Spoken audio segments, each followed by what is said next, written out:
তারুণ্য মানেই অফুরন্ত সম্ভাবনা, অমিত শক্তি, অদম্য সাহস। যে সাহস আর শক্তি দিয়ে সকল বাধা বিঘ্নকে উপেক্ষা করে সকল পঙ্কিলতা আর অন্ধকারকে দূরে ঠেলে জাগিয়ে তোলা হয় সুপ্ত সম্ভাবনাকে। সকল বন্ধুর পথ পাড়ি দিয়ে হয়ে ওঠেন অনুসরণীয়, অনুকরণীয়। দর্শক, এমন তরুণদের নিয়েই আমাদের আজকের আয়োজন আলোকিত তারুণ্য।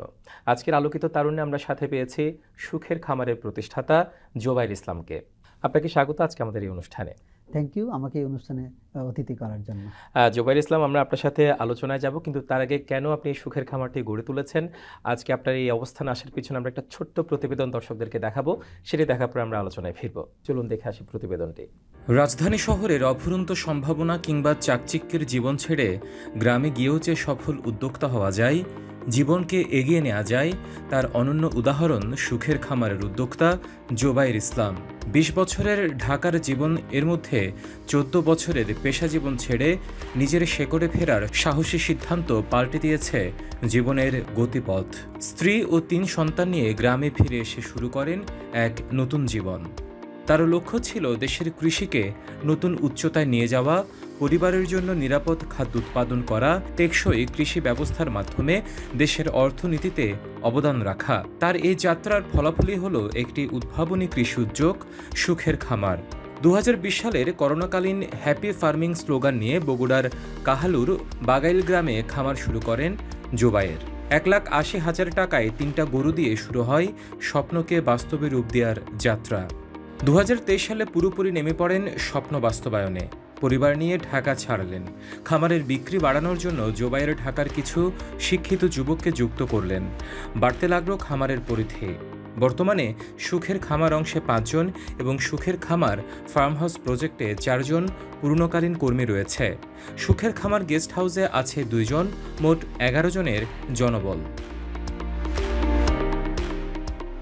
জোবাইর ইসলাম এখন মাসে গড়ে ৪ লাখ টাকা আয় করেন। গরু, ছাগল, ভেড়া ও মুরগি পালনের পাশাপাশি আধুনিক পদ্ধতিতে বিষমুক্ত সবজি, ধান ও কলা চাষ করছেন তারা।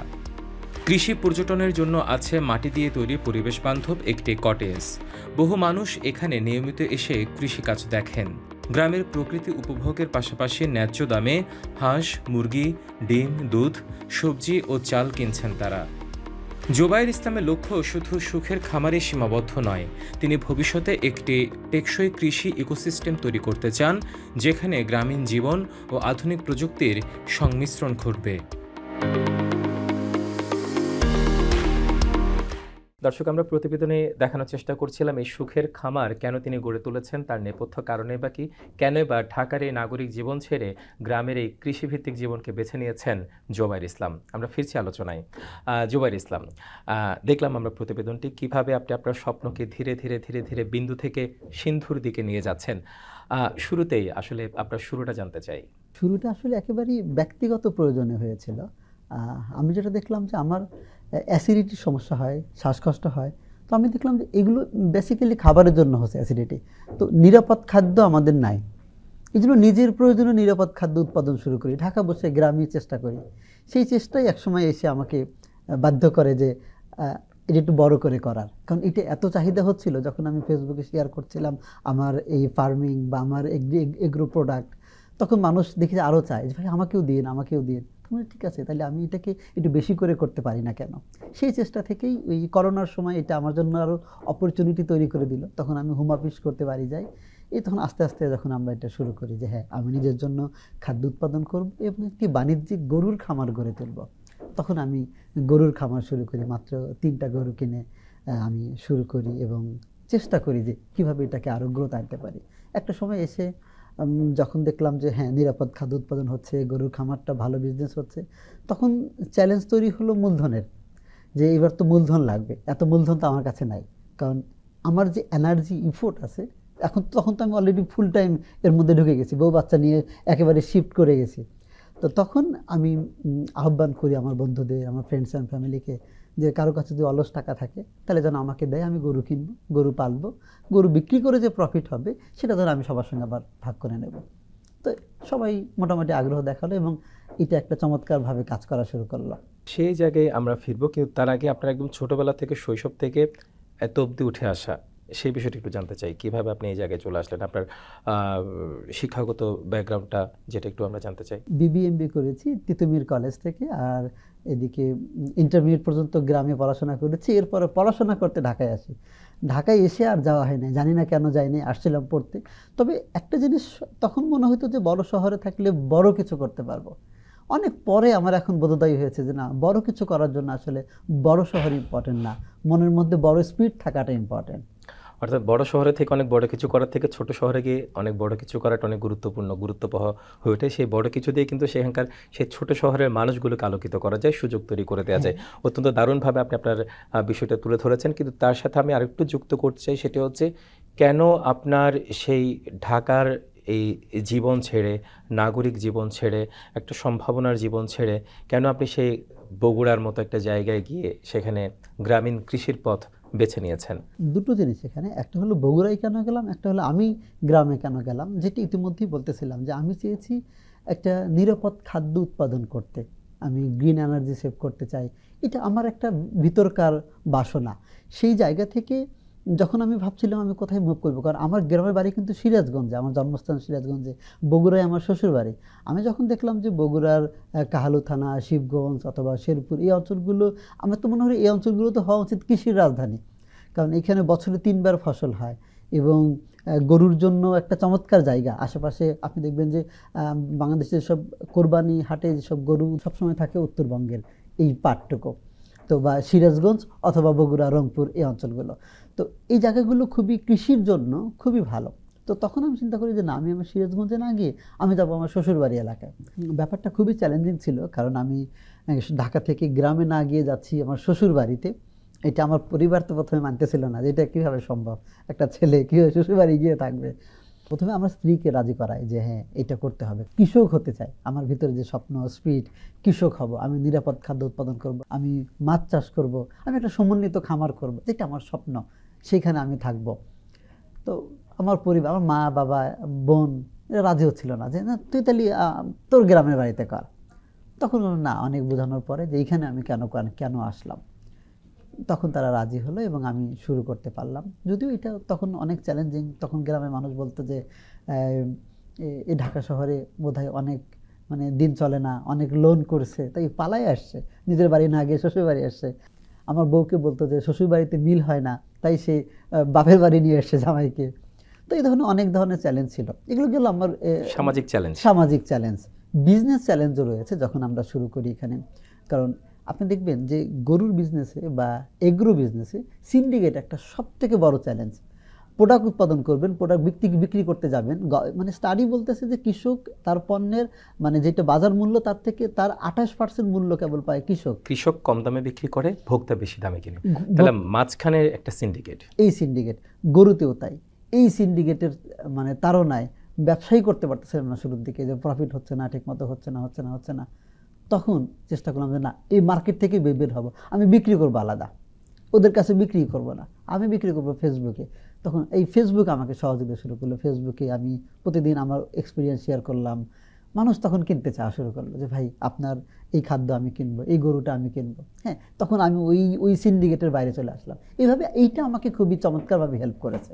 বিজনেস যে চ্যালেঞ্জটা, সিন্ডিকেটটা মধ্যস্বত্বভোগীদের যে একটা চেইন ছিল সেটাকে ভেঙে সরাসরি উৎপাদক থেকে ভোক্তার সাথে একটা সমন্বয় করেছেন, নিজ উৎপাদন করছেন, নিজে সেটা ভোক্তার কাছে পৌঁছে দিচ্ছেন অনলাইন প্ল্যাটফর্ম দিয়ে। নিঃসন্দেহে একটি এবং আগামী বছর ইনশাল্লাহ আমি একটু ফুললি ঢাকার মানুষকে, আপনাদেরকে নিয়মিত খাওয়ার সুযোগ করে দেব।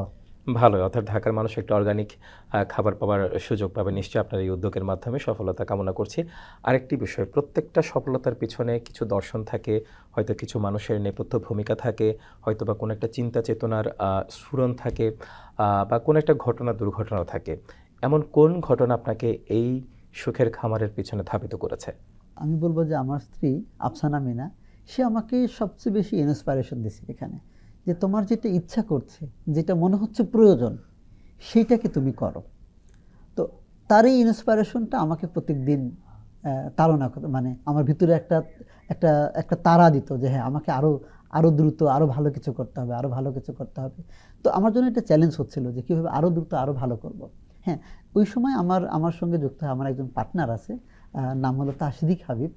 সে আমাকে সে যখন আমার সঙ্গে যুক্ত হলো, এবার আমরা চিন্তা করলাম যে এবার আমরা বিজনেস মডেলে এটা আগাবো, এইবার আমরা business strategy, business planning, technology সব যুক্ত করা শুরু করলাম এবং এটাকে আমরা এখন আরও একটু বড় প্রজেক্টে নিচ্ছি। দেখেন, শুরুতে যখন আমি আমার জন্য করি, এরপরে আমি একটা প্ল্যাটফর্ম দিয়ে মানুষকে একসঙ্গে করে গরুর খামারটাকে বড় করার চেষ্টা করলাম। এখন তো আমার ইচ্ছে যে আমি অলরেডি সুখের খামার এগ্রো ভিলেজ নামে একটা গ্রাম বানানোর চেষ্টা করছি, যেখানে 30 বিঘা জমির উপরে এই গ্রামটি হবে, সেখানে সমন্বিত খামার হবে, এগ্রো ট্যুরিজমের জন্য আমরা কাজ করছি। ইতিমধ্যে আমরা করছি এইসব, আমরা এখানে সোশ্যাল ওয়ার্ক অলরেডি শুরু করি, সোশ্যাল ওয়ার্কে আরও কাজ করব। সব কিছু মিলিয়ে এখন আপনি আপনার যে সুখের খামারটি গড়ে তুলেছেন সেটির সামাজিক এবং অর্থনৈতিক অবস্থানটা আমরা জানতে চাই। অর্থনৈতিক অবস্থা ভালো যাচ্ছে, কারণ আমরা যা করতে চেয়েছিলাম যে শুরুতে সেইটা হচ্ছে। আমাদের কাছে এখন ক্যাশ টাকা আসতেছে, প্রফিট আসতেছে, রেভিনিউ হচ্ছে এবং প্রজেক্ট ধীরে ধীরে বড় হচ্ছে। আলহামদুলিল্লাহ এটা হচ্ছে। সামাজিকভাবে প্রথম দিকে যেটা মানুষ মনে করে যে গ্রামে আসা মানে ডিমোশন হওয়া, তো এইটা শুরুতে মানুষ ওইভাবে মনে করতো। এখন মানুষ একটু মনে করছে না, ছেলেটা আসলেই কিছু করার জন্য আসছে এবং ও কিছু করবে। তো এখন আর ওই সামাজিক হেয় প্রতিপন্ন হওয়ার যে ব্যাপারটা ছিল, যে ব্যারিয়ারটা ছিল, আমি কৃষক বললে, দেখেন এখনও যদি বলি পরিচিত হতে গিয়ে যে আমি একজন কৃষক, লোকের মুখের দিকে তাকাতে কৃষক মানে কি, এইভাবে প্রশ্ন করে কৃষক মানে কি মানে কি। তো গ্রামের মানুষের মধ্যেও এই সমস্যাটা ছিল। গ্রামের মানুষ তো সবসময় চায় যে মানুষ শহরে যাবে, ওখানে একটু ইন্টারমিডিয়েট ভালো রেজাল্ট করলেই শহরে, আর নাই, সে গ্রামে নাই। তো সেই জায়গায় শহর থেকে আসা, এটা একটা সামাজিক বিরাট ব্যারিয়ার ছিল। এখানে তো জমি কিনতেছে, অনেক জমি কিনছে, তাহলে তো এটা একটা বড় কিছু হবে। তখন এটাকে আবার মানুষ একটু পজিটিভভাবে দেখছে। মানে এটা আসলে গ্রামের পরিবেশটা তো এখনও উদ্যোক্তা বান্ধব না, মানে শুধু বাংলাদেশে এখনও উদ্যোক্তা বান্ধব পরিবেশ না, মানে নাই বলে আমার ধারণা হয়। উদ্যোক্তা বান্ধব পরিবেশটা আসলে খুব ডিফিকাল্ট, মানে অত্যন্ত কঠিন, বিশেষ করে গ্রামের দিকে গিয়ে যদি তুলতে চান। কারণ এখন ব্যাংকিং, লোন সুবিধার কথা বলি, এসএমই উদ্যোক্তাদের কথাই বলি, সব কিছু মিলে একটা কঠিন পরিস্থিতি, অর্থনৈতিক চ্যালেঞ্জ আছে। সেই চ্যালেঞ্জগুলোকে পাশ কাটিয়ে আপনি আপনার খামার নিয়ে এখন কোন অবস্থান আছেন? দেখেন, ব্যাংক বা অন্যান্য যত সমস্যার কথা বলেন সেইগুলো বড় চ্যালেঞ্জ না। বড় চ্যালেঞ্জ হলো নিজের ভিতরে স্পিড আনা এবং এই পারিপার্শ্বিক যে মানুষগুলো তাদের মধ্যেই পরিবর্তনটা। এই যে সম্প্রতি সময় আপনি দেখবেন গত 5-7 বছর আগেও মিডিয়াতে তাকে নিয়ে কভার করা হতো যে সবচেয়ে বড় চাকরিটা পেয়েছে, যে সবচেয়ে সরকারি একটা বড় চাকরি, অথবা দেশের বাইরে গিয়ে একটা বড় চাকরি করছে। কিন্তু গত 5-7 বছর যে পরিবর্তন এসেছে মিডিয়াতে, এখন উদ্যোক্তাদের প্রমোট করছে, এটা যদি আরও 10 বছর চলে মানুষের মাইন্ডসেট চেঞ্জ হবে। টাকা কোনো সমস্যা না বিজনেসের জন্য। তো এইটা লাগবে মিডিয়াতে, এই আওয়াজটা লাগবে, এই কথাটা লাগবে। এই যে আপনারা যে কাজটা করছেন এটা একটা চমৎকার কাজ আমি মনে করি। এই যে আমাকে গ্রাম থেকে এনে সুযোগ দিচ্ছেন, আমি তো মনে করি এটা যখন দেখবে আমার গ্রামের মানুষ আরও 50 জন হয়তো উৎসাহী হবে যে আমিও করবো কৃষি নিয়ে কিছু, কারণ আমিও একটু মানে আলো ছড়াতে চাই। অর্থাৎ দেখে শেখা, আমরাও চাই যে আপনার মতো দেখে মানুষ শিখুক, এভাবে আলোকিত তারুণ্যরা, মানে যারা আলোকিত হতে চায়, যারা নিজেদের যে সীমাবদ্ধতাগুলোকে আছে সেগুলোকে জয় করে শুধুমাত্র ইচ্ছা শক্তি আর অদম্য যে সাহস শক্তির কথা আমরা বলছি, আর্থিক পুঁজির থেকেও সেটা বড় পুঁজি, আপনি যেটা বলেন মাইন্ড সেট আপ, সেটা আসলে এই ক্ষেত্রে এবং পারিপার্শ্বিক যে মানুষগুলো আছে তাদের মাইন্ডসেট, তারা যদি বলে যে হ্যাঁ পারবে, যখন আমার কোথাও কোনো ভুল হয়, কোথাও একটু লস হয়, লোকে বলে আমি বলছি না তুমি পারবে না, এই যে আমার কথা মিলে গেছে। কিন্তু তারা একটা মাইন্ডসেট নিয়ে আছে যে এটা হবে না হবে না হবে না। আমাকে শুরু থেকেই বলতো আর 1 বছর পরে ভাগবে, শহরে চলে যাবে, আবার আর 1 বছর চলে যাবে। কিন্তু আমি বলছি না, আমি সারা জীবনই চেষ্টা করবো, হইলে হবে না হলে নাই। লোকে আমাকে বলে যে ভাই আপনি একদিন অনেক অনেক অনেক মানে অনেক সাফল্য আপনার হবে। আমি বললি কিসের সাফল্য? আমি যেদিন শহর থেকে গ্রামে আসছি সেটাই ছিল আমার জীবনের সবচেয়ে বড় সাফল্য। আমরা এতক্ষণ আপনার সফলতার কথাগুলো শুনলাম, সুখের খামার কিভাবে গড়ে তুলেছেন, সবকিছু মিলিয়ে সামগ্রিক অর্থনৈতিক প্রেক্ষাপট বিবেচনায় আমি যদি বলি এই সুখের খামার এখন কোনো চ্যালেঞ্জ আছে কিনা, থাকলে সেগুলো কি, সেগুলো কিভাবে আপনি ওভারকাম করবেন? আমার জন্য সবথেকে বড় চ্যালেঞ্জ তো আমার না, তরুণদের জন্য যেটা চ্যালেঞ্জ হয় যে আমার যে বিজনেস স্ট্র্যাটেজি, যেটা আমরা প্ল্যান নিয়ে কাজ শুরু করছি, সেগুলো বারবার ফেল করে কোনো ছোট ছোট কারণে। এই সিন্ডিকেটের কথা বলছিলাম যে বিক্রি করতে গিয়ে একটা লাউ যেটা উৎপাদন খরচ হয় 8 টাকা, বিক্রি করতে গেলে হয় 9 টাকা। তো এই যে চ্যালেঞ্জগুলো, বাজারের যে চ্যালেঞ্জটা, এটা একটা চ্যালেঞ্জ যেটা এখনও আছে, যেটা আমরা ই-কমার্স দিয়ে পরিপূর্ণ করার চেষ্টা করছি। তো সোশ্যাল মিডিয়া একটা বড় ভূমিকা রাখছে। সোশ্যাল মিডিয়া না থাকলে হয়তো আমি এই বিজনেসটা এইভাবে করতে পারতাম না, যেটা আমি মনে করি। আমি হয়তো মানে এতখানি আসতেই পারতাম না, হয়তো এটা আরও ছোট লেভেলে থাকতো। সোশ্যাল মিডিয়া আমার জন্য একটা বড় অপরচুনিটি ক্রিয়েট করেছে। আর চ্যালেঞ্জ হলো মানুষের কথা, যেটা হজম করাটা একটু কঠিন হয়। মানুষ তো এছাড়া বড় বড় চ্যালেঞ্জ আর নাই তেমন। এই যে উদ্যোক্তা হতে চাই, নাগরিক জীবনটায় যে হতাশাগুলো আছে, বেকারত্ব আছে, সেই বেকারত্বের হতাশাকে দূরে ঠেলে কিভাবে উদ্যোক্তা হিসেবে গড়ে উঠতে পারে, তাদের জন্য আপনার কি পরামর্শ থাকবে এবং তাদের জন্য আপনার কি অনুকরণীয় অনুসরণীয় কোনো কথা থাকবে? গ্রাম থেকে শহরে যাচ্ছে চাকরির জন্য, ব্যবসার জন্য, তাদেরকে বলবো যে অপরচুনিটি শুধু শহরে না, সারা দেশেই রয়েছে, সব জায়গাতেই আছে, আমাকে শুধু খুঁজে দেখতে হবে। যারা শহরে আছেন তাদেরকে বলবো যদি মন চায় যে আমি গ্রামে গিয়ে কিছু করব, তাহলে তাদেরকে বলবো তাদের জন্য অপরচুনিটি আছে। অপরচুনিটি আসলে সব জায়গায়, এইখানে শুধু খুঁজে নেওয়ার ব্যাপার যে আমি আসলে কোনটা করব, সেটাতে আমি কতটা দক্ষতার সঙ্গে করতে পারবো, প্রয়োজনে শিখবো, প্রয়োজনে ভুল করব, আমি ভেঙে পড়বো না। কারণ আমরা যেটা হয় কি, আমরা বেশিরভাগ সময় শহর থেকে যেসব মানুষ বিজনেস করতে গ্রামে যায়, তারা শুরুতে একটা বড় করে শুরু করে। বড় করে শুরু করার ফলে যেটা হয়, তাদের যখন লস হয় সেটাও বড় হয়। আমি যেটা করেছি ছোট ছোট করে পাইলটিং করে তারপরে সেটা বড় করেছি। আগে 6 মাস 1 বছর পাইলটিং করছি, এরপর বড় করছি। এইটাতে যেটা হয়েছে, আমার রিস্কগুলো কমে গেছে। আমার রিস্ক কিন্তু কেউ মনে রাখতে পারতেছে না যে ভাই তোমার বড় ক্ষতি কি, বলে নাই, কারণ আমি তো বড় ক্ষতি হবে ওই মধ্যে যাই নেই। কিন্তু আমি দেখেছি যে অনেকেই যারা শুরু করেছে আমার পরিচিতর মধ্যে, তারা শুরুতেই বড় করে অনেক টাকা ইনভেস্ট করে একটা খামার করেছে, অথবা এগ্রো প্রজেক্ট 50 বিঘা জমি নিয়ে করছে, লস করছে, তারা বেশি লস করছে। আমি এটাকে বলি লাভের ফাঁদ, বা লাভের এই ফাঁদটা সবসময় আমরা মনে করি যে ভাই 10টা গরু পাললে যে লাভ, 50টা পাললে আরও বেশি লাভ। ভাই লস হলেও তো বেশি লস।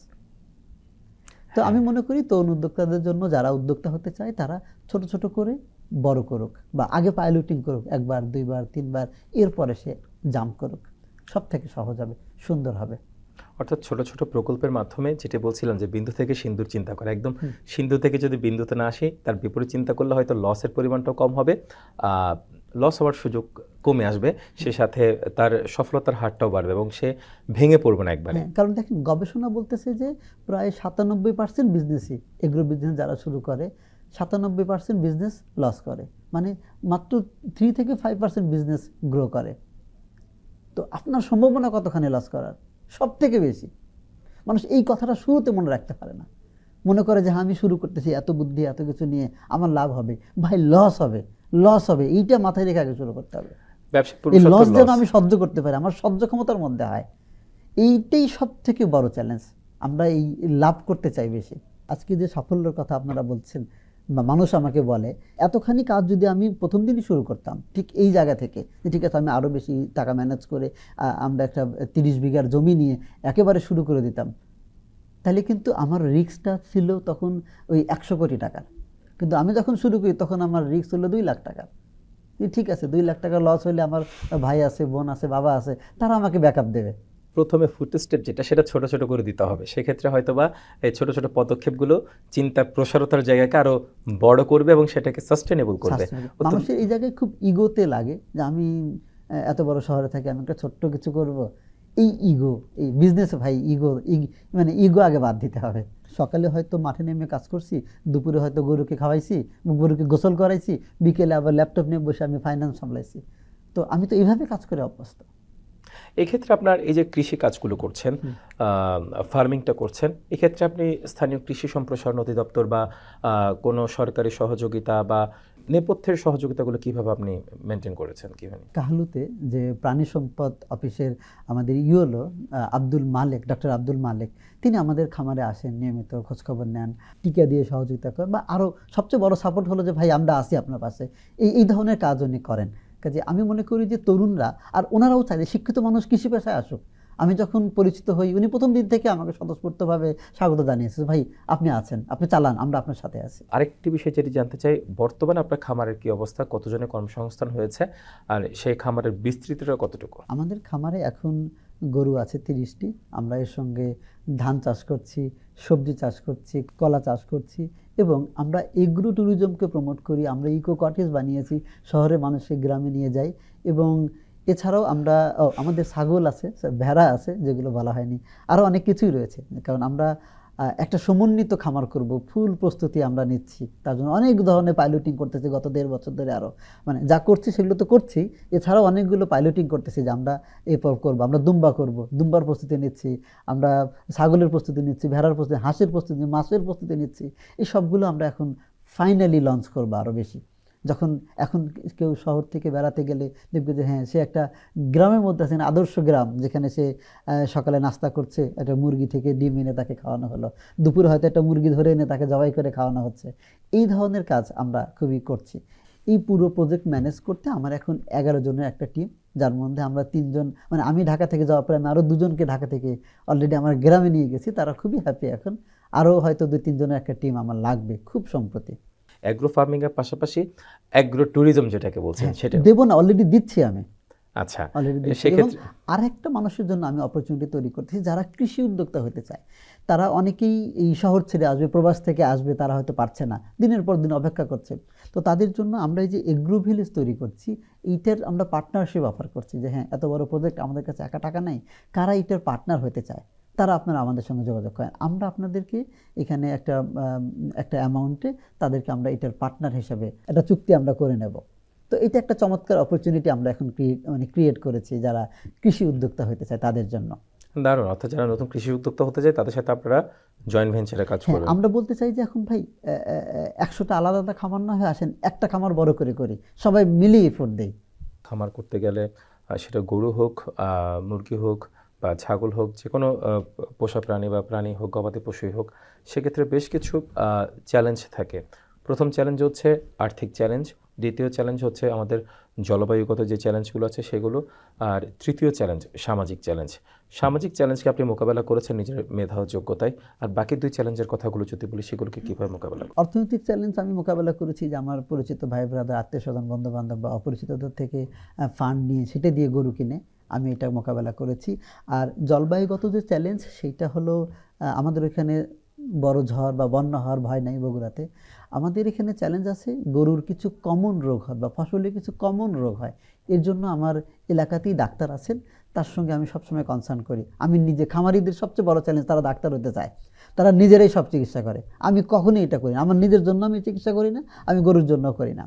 আমি আমার ডাক্তারকে ফোন করি, সে এমনিতেই আসে, তো যেহেতু আমার খামারের পাশেই তার বাড়ি, প্রতিদিন সকালে সে আসে, এসে দেখে কোনটার কী অবস্থা, দেখে সে আমাকে সাজেস্ট করে আপনি এই করবেন, এই করবেন না। তো এই যে প্রতিদিন লার্নিং হচ্ছে, প্রতিদিন ওর গ্রোথ বাড়ছে। অর্থাৎ দেখে দেখে শেখা, সেই শেখা থেকে সেটা বিস্তৃতি আরও বাড়ছে।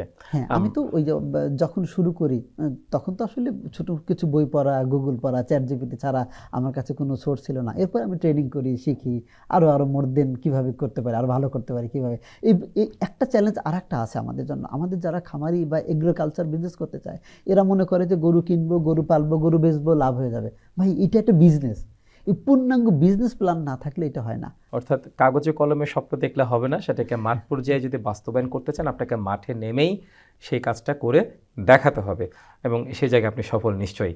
আপনাদের মতো তরুণ যারা আমাদের দেশকে, সমাজকে এগিয়ে নিয়ে যাওয়ার চেষ্টা করছেন নিজেদের অদম্য শক্তি, মেধা, যোগ্যতা দিয়ে, তাদের চোখে আপনারা কেমন, সেই চোখ দিয়ে যদি বলি, কেমন বাংলাদেশ দেখতে চান আপনারা? আমি চাই বৈষম্যমুক্ত বাংলাদেশ, চাই দুর্নীতিমুক্ত বাংলাদেশ, চাই উদ্যোক্তা বান্ধব বাংলাদেশ। জুবাইর ইসলাম, আপনাকে অসংখ্য ধন্যবাদ আজকে আমাদের আলোকিত তারুণ অনুষ্ঠানে এসে আমাদেরকে আপনার উঠে আসার গল্প আমাদের মাধ্যমে দর্শকদেরকে জানানোর জন্য। নিশ্চয়ই দর্শক যারা আজকে এই অনুষ্ঠানটি দেখছেন, তারা যারা উদ্যোক্তা হতে চায়, তারা আপনাকে দেখে অনুপ্রাণিত হবে। সেই সাথে দেশে এই যে এমন আলোকিত তারুণ্যের হাত ধরে যে অনেক কিছু হতে পারে, বেকারত্ব দূর করা যেতে পারে, তারা নিশ্চয়ই সেটা দেখে আরও অনুপ্রাণিত হবে। আপনাকে অসংখ্য ধন্যবাদ। থ্যাংক ইউ, আপনাকেও ধন্যবাদ। দর্শক, এ পৃথিবী অবাক তাকিয়ে রয়, জ্বলে পুড়ে মরে ছারখার, তবু মাথা নোয়াবার নয়। এমন মাথা না নোয়ানো তরুণদের মাধ্যমেই, তাদের মেধা যোগ্যতার মাধ্যমেই, তাদের দেখানো পথেই এগিয়ে যাবে দেশ, এগিয়ে যাবে সমাজ, সর্বোপরি এগিয়ে যাবে রাষ্ট্র। সে প্রত্যাশায় আজ এখানেই শেষ করছি। সবাই ভালো থাকুন, সুস্থ থাকুন, শুভেচ্ছা সবাইকে।